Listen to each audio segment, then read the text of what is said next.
തീവ്രവാദത്തിനെതിരായ പോരാട്ടത്തിൽ എല്ലാ പാർട്ടികളും ഒന്നിച്ചു നിന്നു. ആ ഐക്യം പാർലമെന്റിലും പ്രതിഫലിക്കണമെന്ന് പ്രധാനമന്ത്രി. പാർലമെന്റ് സമ്മേളനത്തിന് മുന്നോടിയായി മാധ്യമങ്ങളോട് സംസാരിക്കുകയായിരുന്നു അദ്ദേഹം. വർഷക്കാല സമ്മേളനം വളരെ പ്രധാനപ്പെട്ടതാണ്. ഏറെ ഗൗരവത്തോടെ പരിഗണിക്കണം. ലോക്സഭയിലും രാജ്യസഭയിലും രാജ്യത്തിന്റെ യശസ് ഉയർത്താൻ ഒരേ രീതിയിൽ ശബ്ദം ഉയരണം. ഓരോ രാഷ്ട്രീയ പാർട്ടികൾക്കും അവരുടെ അജണ്ട കാണും. എന്നാൽ രാജ്യസുരക്ഷയിൽ ഒന്നിച്ചു നിൽക്കണം. വികസനത്തിൽ ഒന്നിച്ചു നിൽക്കാം. പാർലമെന്റിൽ ക്രിയാത്മക ചർച്ചകൾ നടക്കട്ടെ. പാർട്ടികളുടെ താൽപര്യത്തെക്കാൾ വലുത് രാജ്യ താൽപര്യമാണെന്നും മോദി പറഞ്ഞു. പഹൽഗാമിലെ കൂട്ടക്കൊല ലോകത്തെ സ്തംഭിപ്പിച്ചു. രാജ്യത്തിന്റെ സൈനിക ശക്തി വെളിപ്പെട്ട സമയമാണിത്. ഓപ്പറേഷൻ സിന്ദൂർ 100% നേട്ടമായിരുന്നു. തീവ്രവാദികളെ ഉന്മൂലനം ചെയ്തു. പാക് തീവ്രവാദി ശക്തിയും സൗകര്യങ്ങളും തകർത്തു. സൈനിക ശക്തികൾക്ക് പ്രോത്സാഹനം നൽകണം.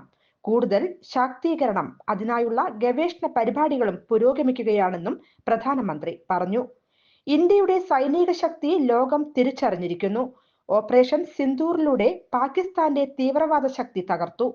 നക്സൽ മുക്ത ഇന്ത്യയാണ് ലക്ഷ്യം. സാമ്പത്തിക രംഗത്ത് രാജ്യം കുതിക്കുന്നു.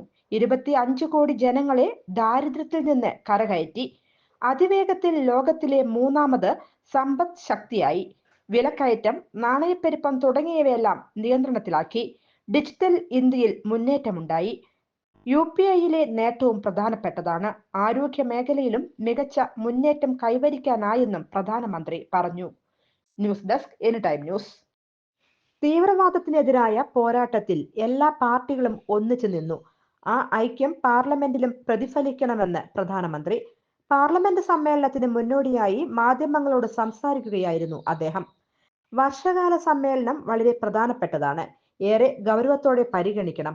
ലോക്സഭയിലും രാജ്യസഭയിലും രാജ്യത്തിന്റെ യശസ് ഉയർത്താൻ ഒരേ രീതിയിൽ ശബ്ദം ഉയരണം. ഓരോ രാഷ്ട്രീയ പാർട്ടികൾക്കും അവരുടെ അജണ്ട കാണും. എന്നാൽ രാജ്യസുരക്ഷയിൽ ഒന്നിച്ചു നിൽക്കണം. വികസനത്തിൽ ഒന്നിച്ചു നിൽക്കാം. പാർലമെന്റിൽ ക്രിയാത്മക ചർച്ചകൾ നടക്കട്ടെ. പാർട്ടികളുടെ താൽപര്യത്തെക്കാൾ വലുത് രാജ്യ താൽപര്യമാണെന്നും മോദി പറഞ്ഞു. പഹൽഗാമിലെ കൂട്ടക്കൊല ലോകത്തെ സ്തംഭിപ്പിച്ചു. രാജ്യത്തിന്റെ സൈനിക ശക്തി വെളിപ്പെട്ട സമയമാണിത്. ഓപ്പറേഷൻ സിന്ദൂർ 100% നേട്ടമായിരുന്നു. തീവ്രവാദികളെ ഉന്മൂലനം ചെയ്തു.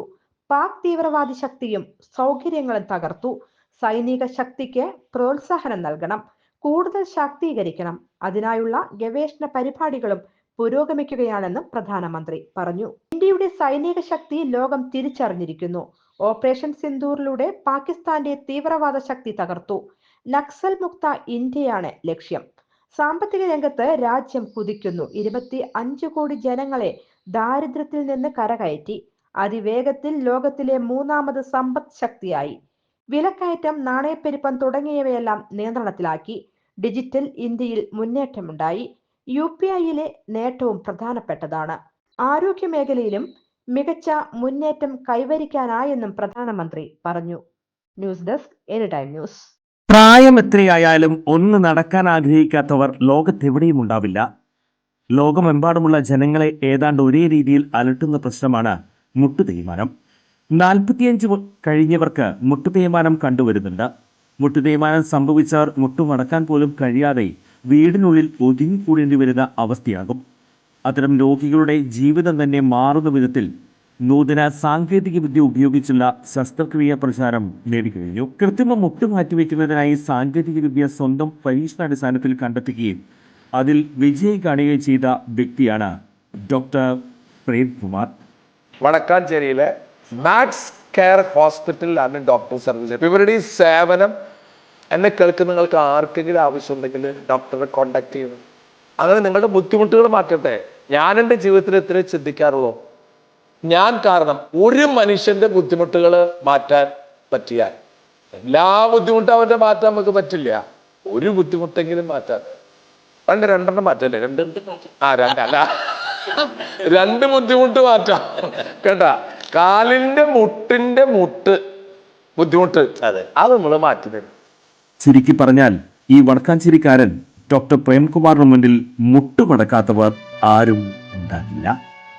കൂടുതൽ വാർത്തകൾക്ക് ഞങ്ങളുടെ ചാനൽ സബ്സ്ക്രൈബ് ചെയ്യുക. ഫേസ്ബുക്ക് ഫോളോ അപ്പ് ചെയ്യുക. വാർത്തകൾ വേഗത്തിലറിയാൻ എനി ടൈം ന്യൂസ്.